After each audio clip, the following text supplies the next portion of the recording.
Hi guys, ayan, ganito yung gawin nyo sa inyong mga leche flan. Ayan, lalo na yung mga hindi naman rush order, no? Applicable ito sa mga hindi rush order.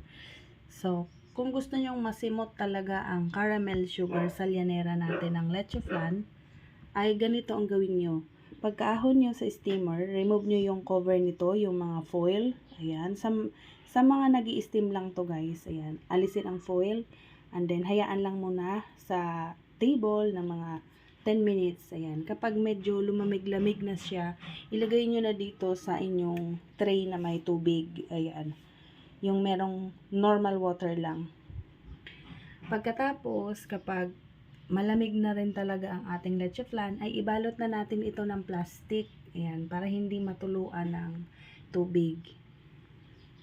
Kapag inilagay na natin ito sa chiller guys, kapag malamig na, hindi na po yan magpapawis diyan sa loob.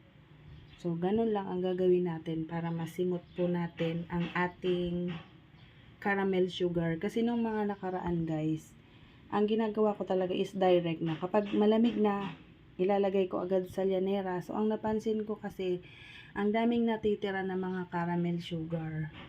So, yung nilalagay ko na 1/8 cup ng sugar is parang kalahati lang yung nailalagay dito sa mga leche flan. So, sayang talaga nito. Ayan. So, yun lang muna. Additional pala, bago ko makalimutan. 12 hours to 1 day na stay natin sa chiller ang mga leche flan bago natin isalin sa llanera. Ayan. Yun lang. Bye!